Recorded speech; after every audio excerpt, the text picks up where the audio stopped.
Hi, everyone. Thanks so much for being here for this special screening of Till Kingdom Come. Uh, this film is directed and produced by Maya Zinshtein and produced by alum Abie Troen. Tonight's Q&A is going to be moderated by Professor Brenda Goodman. We're really excited to have with us, in addition to being an award-winning producer. She's also just a beloved professor here. And I want to also just turn it over to Abie to say a few quick words, and then we'll get it started. So, have at it. Hi, everyone. Oh, hello, Davey. Thank you so much for joining us at the screening of Till Kingdom Come. It's a project that Maya and I have worked on for the past 2.5 years, and I'm very, very excited to share it with you, and especially here at USC, albeit virtually. And we look forward to the discussion afterwards. So thanks so much and hope you enjoy the film.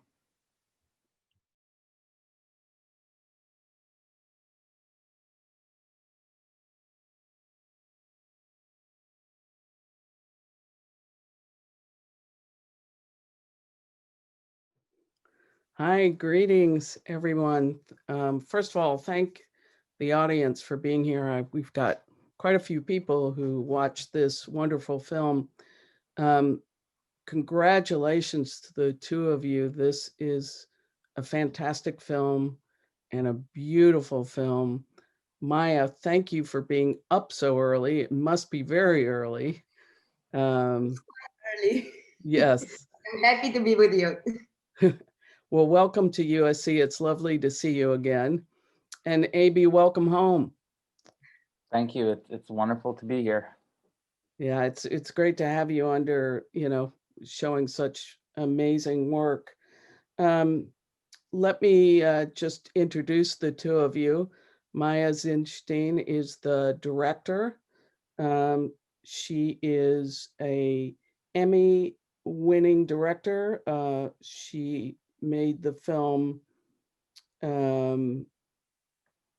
Forever Soccer. Is that the name of the film you won the Emmy for? What? No, Forever Pure. Forever Pure. That's what it is. Okay, thank you. And Abie is a former USC student, creator of the film series Finding Home, and my former student assistant. So very happy that you're both here. Abie was the producer and the director of photography. So let me ask you, how did you come to find this story? Is it well known in Israel, Maya, that American evangelicals are so connected to the settler community and Israeli politics? Well, actually, I came to this story by chance, I can say that.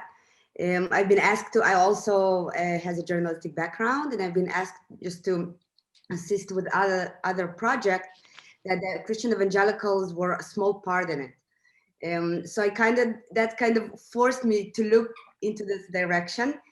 For your question, if it's a known story, well, actually it's not.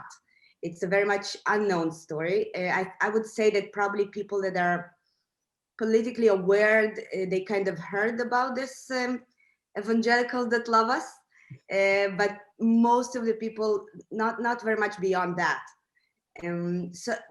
So I just started to read, and then I was finding myself reading till 5 a.m. for a month. And for a journalist, it's always a good sign when you start to kind of reading, and as more you read, you kind of understand there's such a huge story that lies under the surface. And we need to remember it was summer 2017, so it was a pretty new American president. But it was very clear that he's heavily backed by the Christian evangelicals, and that promises has been given during the campaign.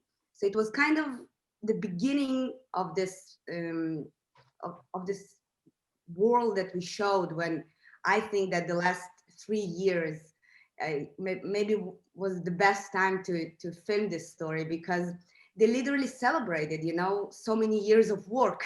and it's always good to film someone when he's celebrating something, because suddenly it goes above the surface and you can see things, you know.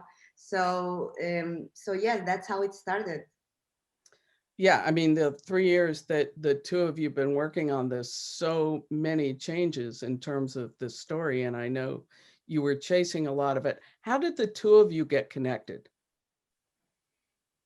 We got connected through a very close mutual friend who went to film school with me in Israel prior to my coming to USC. And the story is that we met in a vegan restaurant in Tel Aviv. And Maya spoke about, you know, these evangelicals in America who are having such a big influence on us as Israelis. And I was, you know, impressed by her as a person and by the story. I thought this sounds interesting. And the next time we met was in a mega church in Texas. And that was the beginning of that. You two had phenomenal access to all kinds of communities, you know, sort of higher level political communities, the settler community, but particularly to what is usually a little more closed community, the Kentucky community. How did you find a way to get so many people to trust you, as they obviously did on all sides of this, with this story? You know, I guess it's a process, and I started, and then Abie joined me by basically mapping this world of the bond of the Christian evangelicals and the Jews, and kind of you started from mapping all the different players. And of course, for me, it was easier to start from the Jewish side because they're here in Israel, and it was a kind of a chain that you're creating, and yes, and access, it's something that you're fighting for it. You never get an access. No one never opens you the door and says to you, please welcome and fill my life for 3 years. But I think it was, I think the fact that Abie and I are Israelis and Jews also played a certain role in this. I think if we're, I don't know, Jews from New York, probably that would be harder, or maybe even impossible. So I do think that it allowed us at least to start the conversation, without them being able to put in us in a certain box. And we live in a world of boxes that we put each other. And so, but I think it was a kind of a mutual process, because also they couldn't put me in the box, but I couldn't put them in the box as well. It's funny maybe, but you know, I understand that they have a heavy accent, but this accent that they have actually doesn't says anything to me. It doesn't have a context. So I didn't put them in any box as well. And I think it's a good start always when you actually try to get close to someone, and not to put him in any box, and just to let the personal relationship to play it. So I think it played a big role in it, and I'm sure Abie will have things to add on that. Yeah, I mean, I think, you know, the community in Kentucky specifically, these were people who had Israeli flags waving in front of their church, and they had a giant Star of David. These were not wealthy people who were giving to this country across the sea that they believed in and cared about and said that they loved so much. And yet many of them had never met an Israeli prior to Maya and myself landing there, let alone a Jewish person. So I think it was kind of a really one-of-a-kind, extraordinary relationship with a lot of curiosity that ultimately went both ways. They were very curious about us and who we were, And we were allowed access into their world because we were curious, who are these people in Kentucky who love us so much? Do either of you feel like that you were changed in any way as a result of being in any of these communities that you entered? And the other side of that, do you feel like you had an impact on any of your subjects? Oof. Well, we still just to say. Yeah, I was gonna say there were several baptizing attempts on us, some of them on live television, and none were successful yet. No, I'm just kidding, none were successful. Should I put my hand on you now? No, I feel it. Yeah. I think the main thing was, this film was edited in New York City. Maya and myself are both originally from Israel. Obviously, LA has a big part of my life, and yet we spent most of the past 2.5 years in worlds that were not that were in Kentucky, that were in settlements, that were among people who think that Donald Trump is the best thing since sliced bread. And I think that spending so much time within these communities, at least and this may sound stupid, but on a very basic visceral level, made you say, oh, these people really exist. It's very easy to say now after the 2020 elections, we won, but ultimately so many people believe something completely different. And it kind of reaffirmed the sense that these people, A, are people just like you and me. And secondly, that the difference between us is actually huge. And that going forward, that is something that we all need to really be very conscious of. And did we affect them? I think, well, Maya, you want to answer that one? Well, yeah, I don't know. I don't know if I'm affecting people that I meet, but I do think that something interesting happened also for them. Because as Abie mentioned before, most of them never met, for sure, not an Israeli person and not even a Jewish person. But these people constantly donating to Israel, they loving us, they have a huge Israeli flag in front of their church. So, and I think this love, and initially, I at the very beginning, I said to myself, I'm going to make a film about love. And it is a film about love, that it's a very strange one. But I think there's also something that is that's very dangerous in this kind of love, because when someone loves me, just for me being a Jewish person, then will be someone in the world that will hate me just for that. It's basically the other side of the same coin. So for me personally, I was really happy that I actually finally met someone that they love so much. And it's really amazing, because we've been hearing in these places things like, oh, till we met you, we thought that the Jewish people are really not nice people, and that's amazing how these almost anti-Semitic statements can live together with this, and then these people will tell you we love you so much. So it's a very strange combination, and just on a very personal level, I'm really happy that finally they met Israelis and understood that we're not just some people from the Bible. Because the amazing thing of that's how they perceive us, that this is the Bible and we're the Bible people. And I think the most important thing, that they actually will understand that we're a real people, and it's not a Bible land, it's actually a land with many issues that happening here and now and not happened 2,000 years ago. Having grown up in the South, I certainly know what it feels like to be a stranger in a strange land, a Jew in a strange land at sometimes. I was struck, though, by the mixture of telling the story about both fundamentalism and opportunistic behavior. And I'm wondering how has everybody, all of the subjects, seen the film now, and what has been their reaction? They have.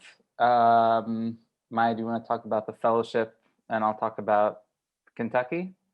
All right, so. No, you start. I start? Okay, so I had a very, very long conversation with Pastor Boyd. This was also right after the elections. He was a little hesitant to see himself on screen. He's a very humble person also in his nature. And then he said he was receiving messages from all around the county, and including faxes that had arrived at the church from Israel, people saying, thank you for your support. So he decided he had to watch the film. And it was interesting. I think, I'll sum it in this way. He said that he had read articles that were, perhaps criticizing the fact that in the scene with him and the Palestinian pastor, which for many people is a standout scene, he hadn't seen or acknowledged the Palestinian pastor, that he was so indoctrinated, as he says in his own words, that he was blinded to reality, that faith trumped, common sense and facts. And his response to that was, you know what, Abie, at the end of the day, I am a pastor of this church. This is my community. This is my home. The only thing that could have upset people around here, the people I care about, is had I said something negative about President Trump. And it's interesting in that sense that at the end of the day, this film will mean something completely different to different audiences. And to that audience in Kentucky, they saw it as an opportunity to see themselves. And just to add on to that, I think that one of the things that was important to Maya, and I also believe that the film achieved, is that people in this film felt that they were seen. And people who think that, perhaps this is the worst thing to happen, and that this is an existential threat to the United States and to our democracies, they will see that. But if you're going back to your congregation, your community in Kentucky, you will say, this is me. These documentary filmmakers came from across the ocean or from USC and saw me. Yeah. For the fellowship, I think it was also for the fellowship and also for Sandra, for the settler woman. They were very much afraid to see what came out. I just want to say they all watched the film only at the premiere.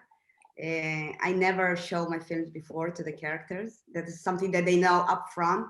I guess this is something that I'm bringing from my journalistic background. There's always a huge separation between, in a way, we're very close, but still there's a very clear boundaries, and that are spoken at from the very beginning.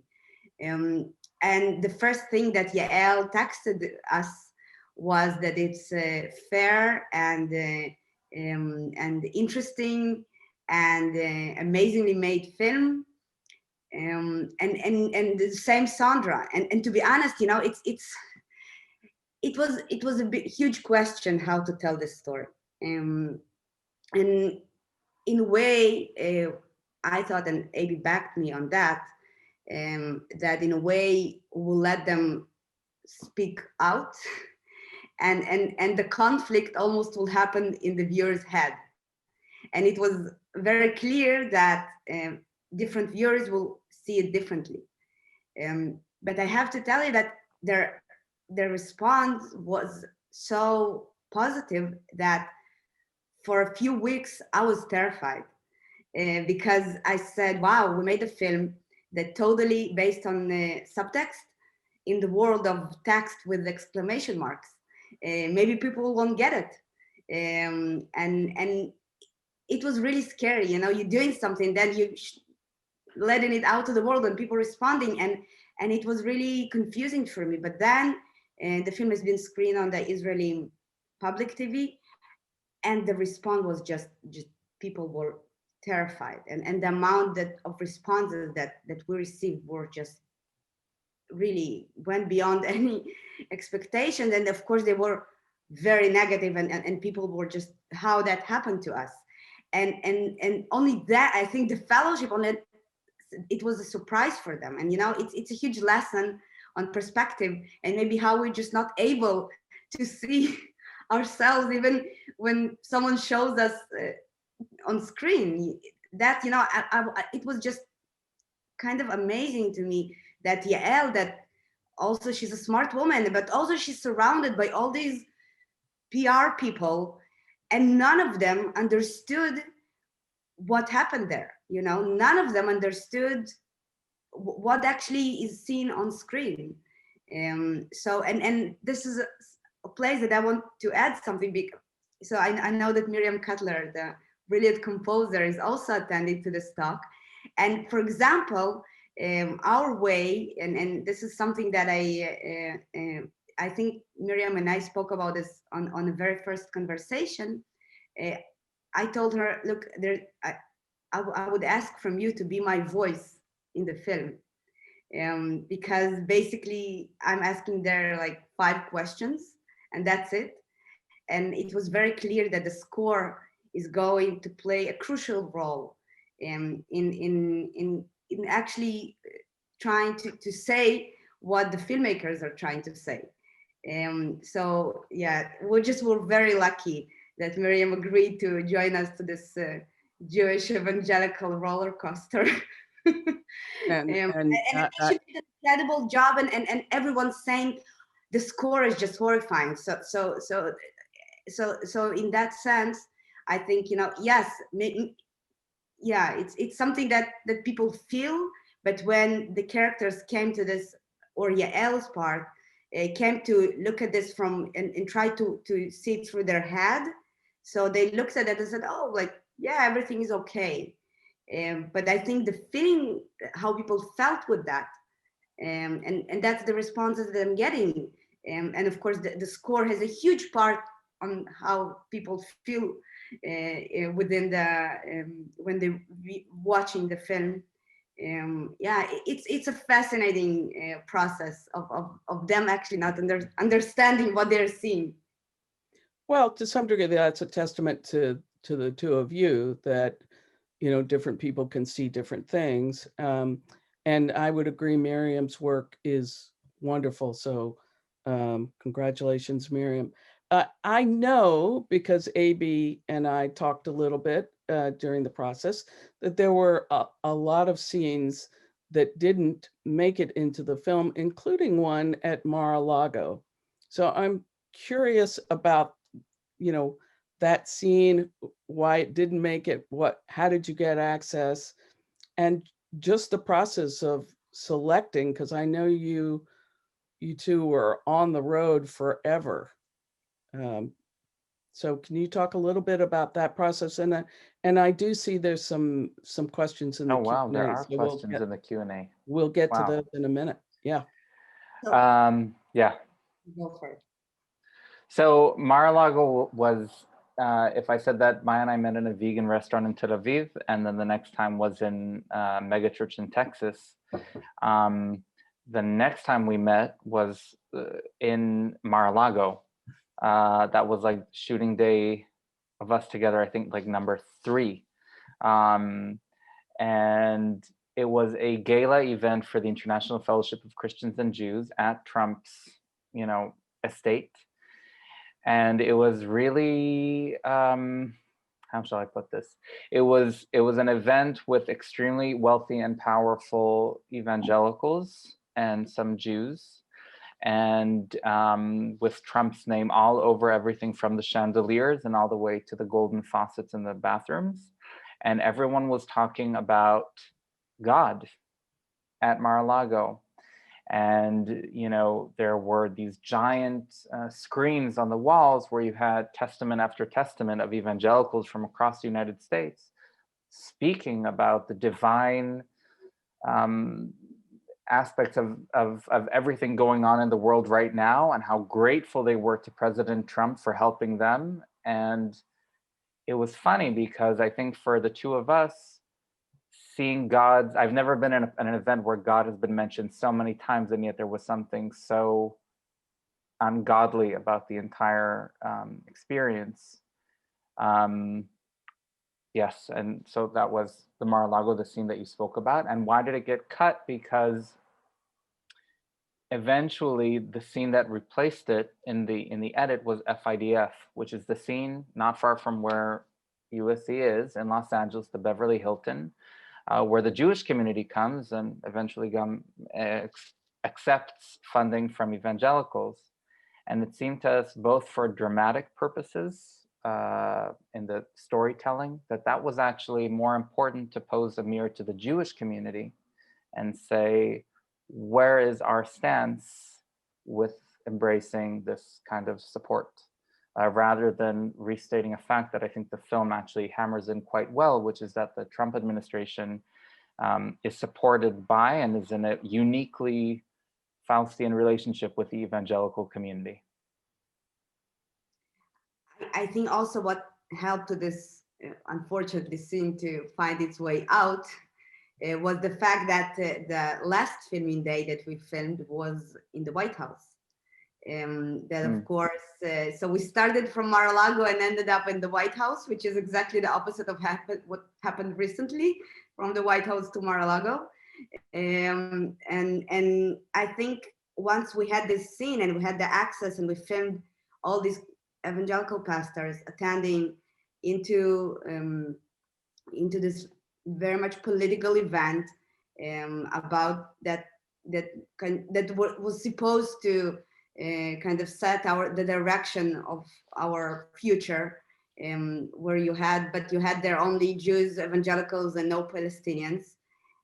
I think it was, I think through the whole way it was important for us to show the very tight connection to Trump, and I guess when Mar-a-Lago competed with the White House, the White House won. But as we all know, editing is killing your darlings. Sometimes, for sure. I want to acknowledge before we go to the Q&A, and this is particularly, I mean, for both of you, it's such a fabulous film, but I want to acknowledge the cinematography, because it's really a beautiful film. And, because I have been a little bit of a witness to your journey, the growth, Abie, from day one in Texas and the days in Washington is just enormous. So I just, I salute both of you, but Abie, I just want to acknowledge that not only your producing chops, but the cinematography is really splendid.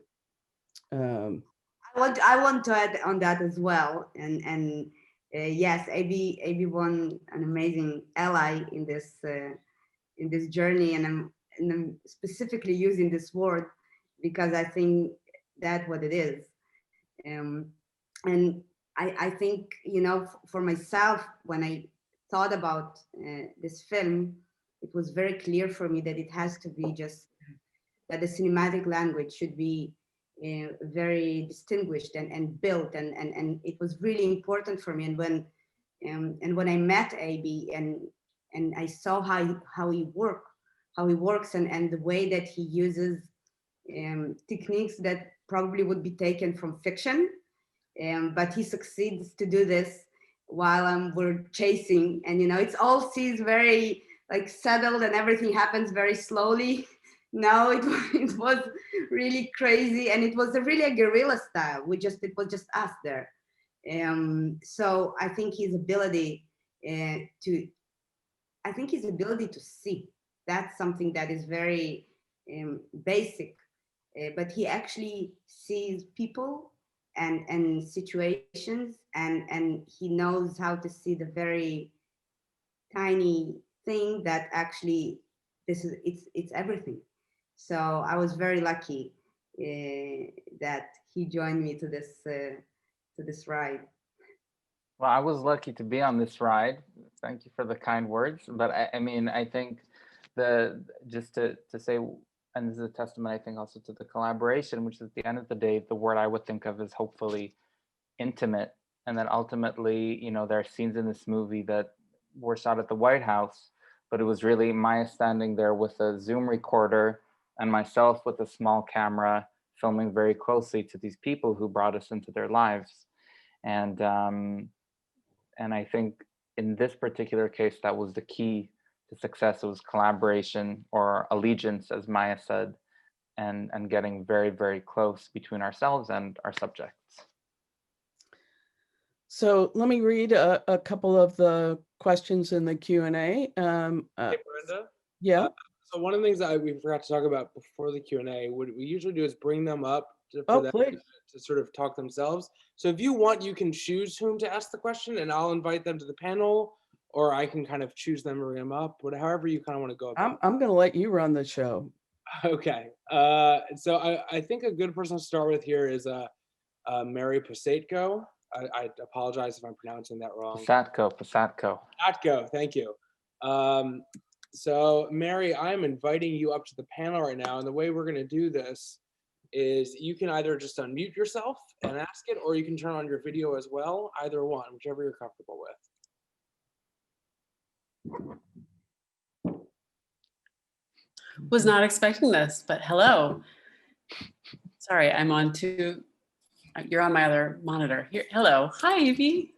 Hello. So I had two questions. One was about your relationship with Yael, which I wondered how, like, if you could talk about the negotiation of that, how she felt about the film. She's an interesting character, and if you had any sort of interesting, conversations with her about the movie. The second one was the younger Kentucky preacher. It seems to me like he's having sort of a experience throughout the film of potentially changing his opinion about things. If that's how you felt, if you held that back, am I just imagining that? But I'm curious your thoughts on that. Congratulations, by the way. Wonderful film.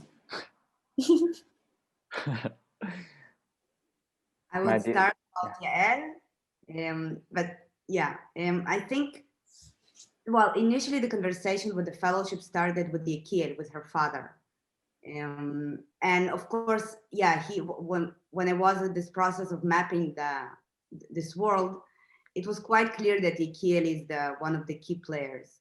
And I met him, and I have to say that despite the fact that we probably haven't agreed on nothing, he has this unbelievable charisma. It was a person that, in 2 minutes, he just takes you with him, and it was amazing. So actually, when I came to them, and then Abie joined me, we wanted to film Yael.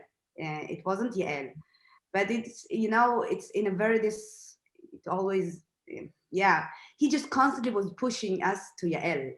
Like, I was going to him, and he was like, no, you go to Yael. She's the next thing. And he passed away actually in the middle of the filming, not at the end of at the film. And, and then suddenly it was very clear that, it always felt to me like he almost knew, that he won't be there with us till the end of the filming. And so I think it started as a kind of myself just reaching to them. Yes, I think Yael really loved cameras. That's the truth. He had quite a big ego. That's the truth. And I think for Yael, in many levels, it was interesting for her, and because again, it was like kind of the beginning of her. Yes, she already was the vice president, but it was the very beginning of the process. So I think it was interesting for her that someone suddenly looks at her as well, and not only on her father. And so it was, it was a relationship that developed. And again, they were signed on the releases in the very beginning, and they tried in many levels, starting from suggesting to pay for us the insurance in Mar-a-Lago. and it always like, yeah, I said always, I don't want nothing from you, just the access. And I think it's always with, especially with, and yeah, and I would say that Yael has pretty big ego as well. That's the truth. And and even though she would tell you that she's a private person and she doesn't want that people will know who she is, that's not the truth. And I think once you recognize these sentiments in your characters, then you're finding your way in. And that's the thing, you know, you constantly, I constantly trying to understand what actually motivates them. And then I'm kind of almost not giving it to them, but at least going with them at the beginning into this direction. And I will let Abie to speak about Boyd, but about just small thing, you know, it wasn't in your head. And I think it was the fact that him is going to change, it was actually my hope. But the characters, I'm always saying that I'm letting myself to fall in love with my characters, and then they will break my heart. Yeah, I was very much sure. I couldn't believe that in this scene with the pastor. I was totally sure that he's going to say, I see you, I understand you. And nothing of this happened. And Mark Monroe, the scriptwriter, told me, Maya, people are changed only in Hollywood films. In documentaries, they usually not change. But now I'll let Abie to talk about Boyd and Yael. Well, I don't know how Boyd would feel if he knew that he was referred to as a heartbreaker. But I'll say two things. First of all, you know, as a person, as a human being, I think he has a lot of depth and nuance to him, to the point that he even knows to say about himself that he has been indoctrinated, which again, that perhaps, and I'm careful with my even choice of words, but I think that perhaps many viewers, perhaps even on this Zoom call, may think that that indoctrination is really, really a big problem. But for him, it's saying, this is who I am, and he's reflexive enough to say that. And so I think for us as filmmakers, that was really a privilege to have a subject so, you know, indoctrinated or part of that world, able to analyze himself and think about it completely openly and honestly with us. So that's the first part of it. The second one is that, you know, editing really does make a difference. After watching the film, he said to us that he was surprised initially by that first shot. Yes, it's true, he quotes Shakespeare as he's firing the gun, but the first time we see him, he is firing a gun. And he said, you know, Abie, I saw myself on screen and I thought, uh-oh, they're making me into this gun-toting crazy pastor from the mountains of Appalachia, and that's not who I am. And then he saw the film till the end and said he realized, again, a very reflexive person, that he realized that we were playing with people's assumptions about him, and that other information is revealed, let alone the fact that he's a cancer survivor, that he's a son, that the burden of legacy is on his shoulders.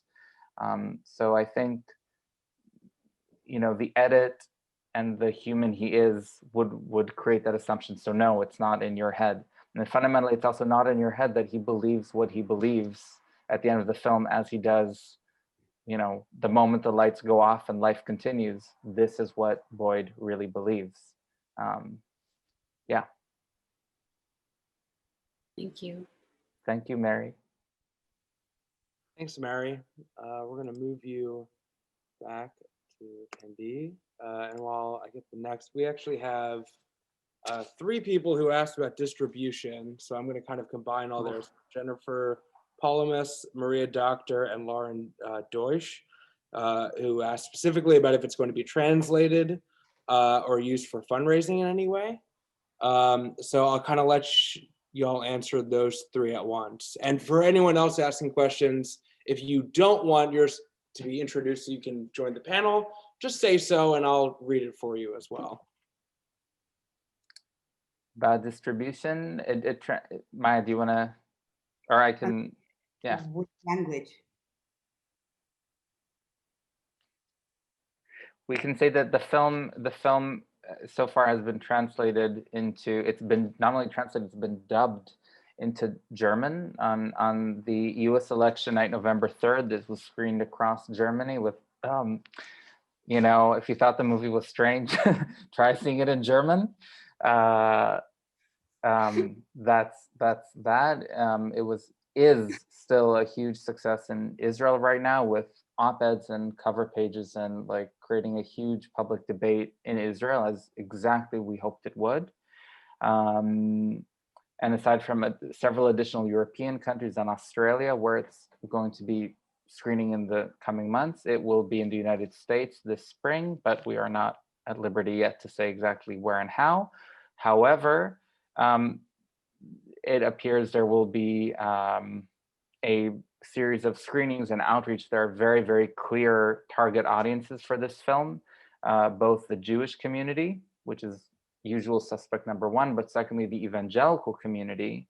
And we are taking serious measures and inroads within allies of both communities to get the film out there. And I want to add on that, we're also planning these days a theatrical virtual release in the United States that hopefully will bring this film to a broad audience. I think it's, yeah, I think it's extremely important to do it, and we're on it. And I will just add that you just came off of a pretty successful beginning of your festival run, you know, so. Yeah, we started we screened the film in a Chicago Film Festival and in IDFA. Actually, these days it's now in IDFA, and it was in Doc NYC, and it's going to be in other Israel Film Festival in New York, and yes, and I think many more to come. All right, we're gonna, I think Lisa Lehman actually had a few questions, so I'm gonna bring her up here. Let's promote you to panelist, Lisa. Lisa.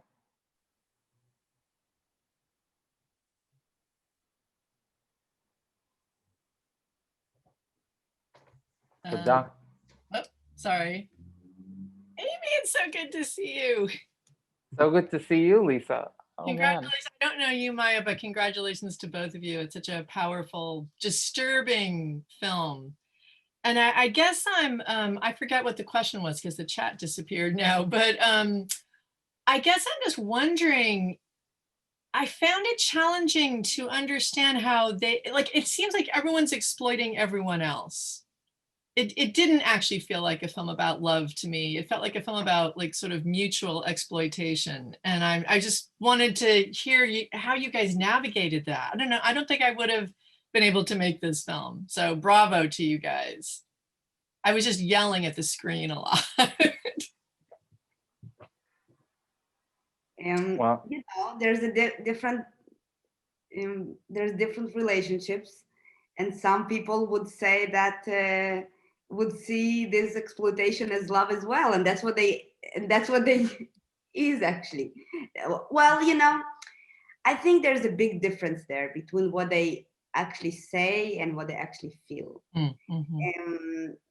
And you know, it's interesting that even though I think with Yael, we really went to a very personal level of relationship. And I don't know, maybe I totally wrong, but my feeling is that she actually understands that this is really like not okay what's going on there.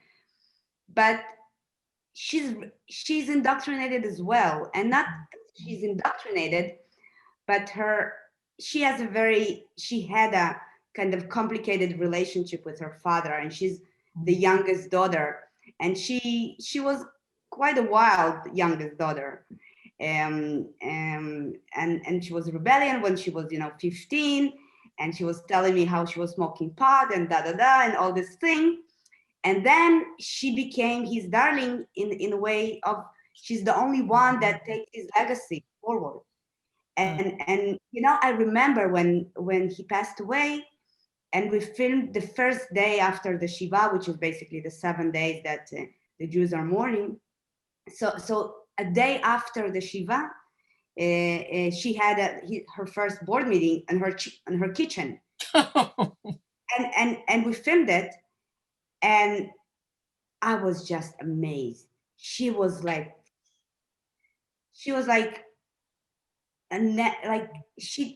there was zero emotions there. Mm. And came out of this film, and I said to Abie, listen, she's going to be much worse than him because she needs to prove something so huge and so big. And she told me at some point, Maya, this organization won't be closed on my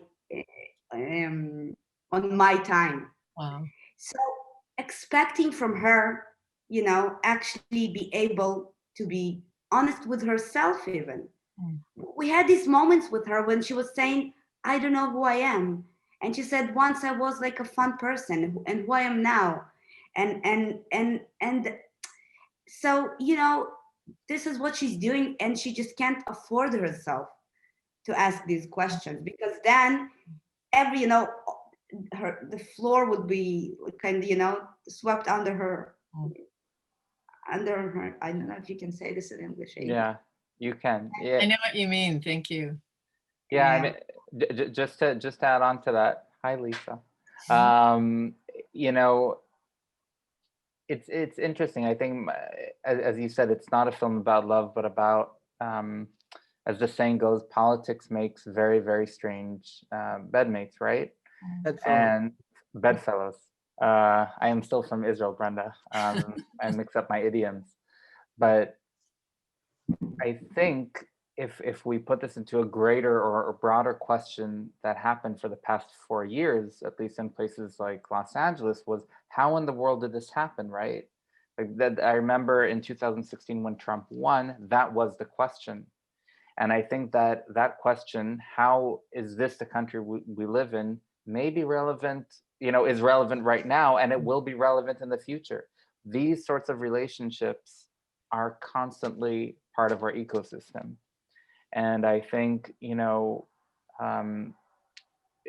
prior to this, I think my sense as a filmmaker was we need to uplift stories or people who have been hurt by certain things happening in whether it's the Trump administration or part of our society, and to use film as a tool to give voice. Here, I think the verb is to expose. And I think that working with Maya really was going, deep into that realm and trying to figure out, as one person said at a Q&A, they felt that after seeing the film, it was like after being at a social event or a party, and then someone comes to you and says, let me tell you what really was happening and who's working with who and who's talking to who. So I think that was the element underneath it. And as I said, I do think that these relationships will be relevant deep in the future and are ever present now as well. Well, it's palpable. You did a good job. Well, we can certainly see that in the most recent visit of our Secretary of State and his pronouncement in the settlement community. That's a perfect example where, again, you have something that, bear in mind, we have different audiences. For an Israeli audience member or an Israeli, they're saying, why is Pompeo visiting our country? What does it even mean? It's so bizarre. The members of the Israeli right think, oh, good, America, we still have friends in the world, right? But for Pompeo, this is actually an issue of American domestic politics. And he's preaching to his choir. Let this be a cautionary tale, that things that happen for domestic politics in the United States actually have bearings on people halfway across the world, including for Maya and myself as Israelis. So, yeah. Does the fellowship's money support anything outside of the settler movement, or is it really all going to the settler movement? A lot of their funds go to humanitarian projects, which again complicates the story. Yeah. Like you see that woman who's a terror survivor, a terror attack victim, and And, you know, for myself, you know, standing there, seeing this woman who really is suffering, is poor, and she's getting a food box from people in Kentucky. So doesn't that complicate the ethics of it in more than one way? Yeah. We should probably take a few more questions. Thanks so much, Lisa. So I saw Mark Harris asked a question. So if he's still around, I'm gonna promote him to panelist.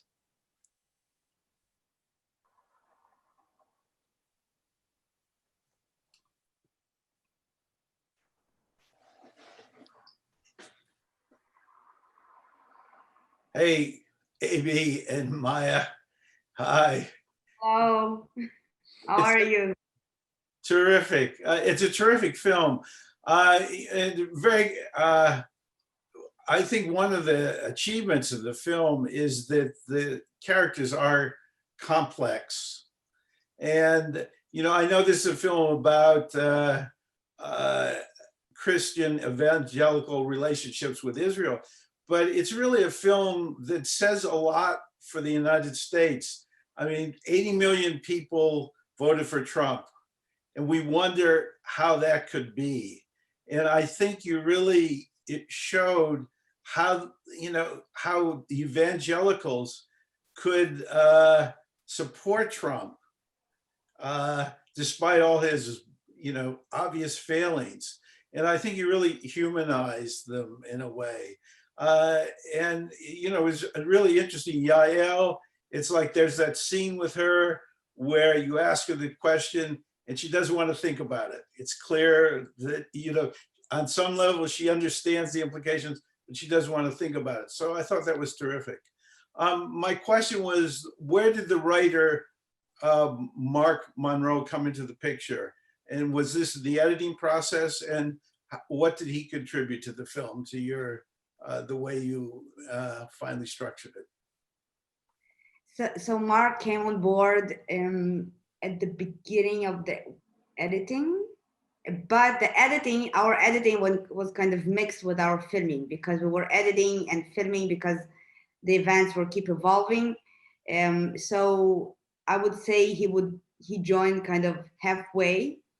And I think it was, first of all, for myself personally, I was really interested to work with him.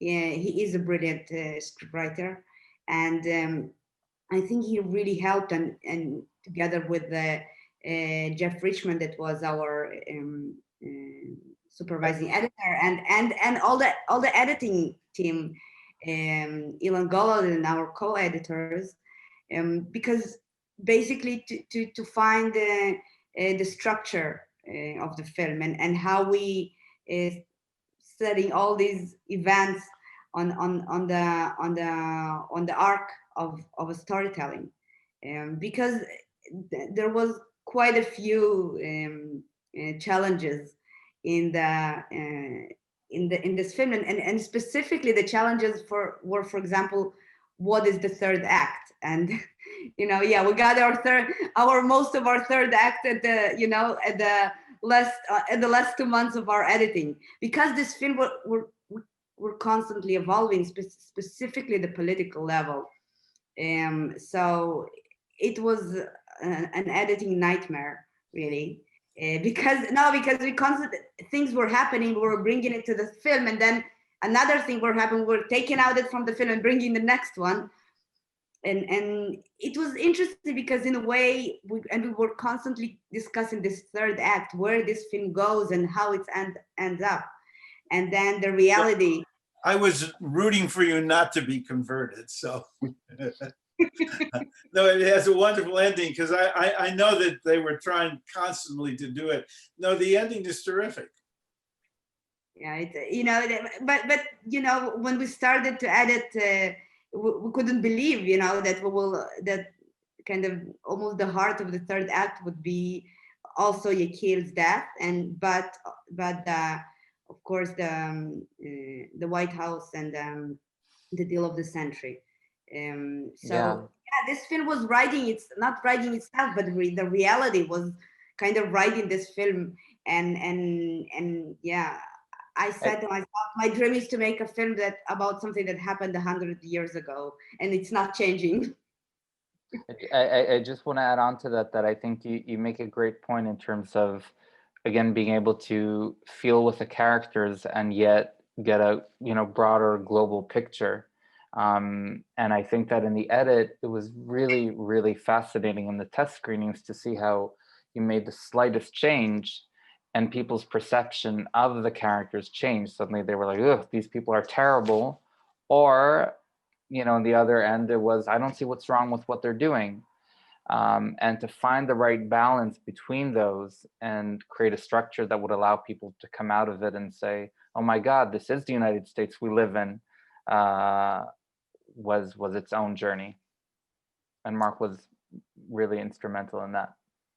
Well, congratulations. I know you worked on this a long time, and what we always say, it's not what you do at school, but what you do after school is really what's important. So this is a testament to what you've learned, and a huge leap forward in your progression as a filmmaker. So congratulations. And Mark, thank you for helping us down the road. That's always important to have. This was always a great project. So it's great to see it realized. So all the best of luck with it. I hope it gets wide distribution. We're working on that, definitely. Yes. Thanks so much, Mark. Appreciate the well-placed Oscars in the background too. It's a nice low-key flex. So I think we're really running out of time, but Aniko Imre here has kind of a nice question to sort of wrap us up and looking forward with the story. So I'm gonna bring her up to take it home.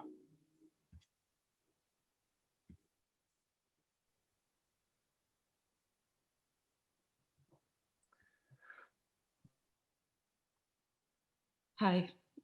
Yes, Hello. my question is about the future of this story. Thank you, Maya and Abie, for sharing this wonderful movie with us here at USC. It is a very important story, and you really, as you said, not many people know about this. And it seems like the bulk of the story is fairly specific to the Trump era. This alliance, this unholy alliance between religious fundamentalists and Israeli fundamentalists has been enabled by the Trump administration. But there is also, the story also highlights this vast and growing international alliance among various political, lobbyist, and religious groups that are populist, nationalist, fundamentalist, who are not going away under a Biden presidency. And so I'm wondering if you have any plans for uncovering the future of this story that has to do with propaganda and has to do with populism and fake news. And it's very scary, as Abie said, not just for Israelis, but also for Russians and for East Europeans and for many other people, as well as for Americans. So what is the next phase? And are you willing to deal with it and bring it to us? Well, I think the answer has also a couple of parts here, specifically in terms of saying about the implications of what the film discusses to the future. In speaking to Pastor Boyd after the elections, there's one thing he said that really struck me, which is he's mentioned that he had to comfort the students in Kentucky who went to the school there, those kids you see at the beginning donating money, and that they were really terrified after Biden had won the elections, and they felt that there was someone in the White House who really listened to them and heard, appreciated their beliefs, and that's all going to disappear now. And his comment to them to comfort them was, "Don't worry. What's great about the world we live in, and specifically the great American democracy, is that there are checks and balances, and that in the Supreme Court there is Amy Coney Barrett right now, right? And that the Senate still has a large Republican power stronghold, and et cetera, et cetera. So they're not going anywhere. And that I think in and of itself is a crucial thing to remember, especially if you're watching this film or thinking about it not in Kentucky. Regarding the global picture, I think, you know, recently we were at Doc NYC and I was binging all the movies there, and it was like movie after movie about these bizarre alliances that are affecting the world that we live in. And yes, this is the story, I think, of our times. And as we look ahead, I do think this will continue to be more and more important. As for Maya and myself, you know, really it was a huge undertaking to really swim in this world for 2.5 years, and there is some comfort to see it in a Zoom meeting for a moment at this point. So I'm not saying that we won't jump into it in the future, but for now it's good to remember that there are other forces that we can, you know, have a cup of coffee and not yet go into it. But we will, don't worry. There are plenty of secrets to uncover. Thank you. Donica. So I think that just about does it for tonight. I know we have a lot more questions, but we are nearing 10 o'clock and I don't want to exhaust our guests. Is it okay just to say some things Yes. specifically just about, you know, I mean, I know it was sort of amazing to look at this list and see the different folks, professors, faculty, and friends who really made a difference in this process. And I just want to say, you know, Lisa Lehman said that she was screaming at the screen when she saw the film because it was so hard to watch some of the stuff. And I want to say that not in screams, but in many a dark night of the soul in making the film, in my head at least, the lessons that I learned at USC were very, very there. You know, it's been one crazy journey to spend, again, the latter half of the Trump administration with Maya in the realm of the evangelical Jewish right-wing alliance, and both in the very practical elements like collecting release forms from 150 students in a Christian school in Kentucky, down to working with Miriam, the composer, and getting everything done brilliantly towards deadlines and navigating a budget and really just being there. I heard the voices of my friends and USC professors from 547, 531, 480.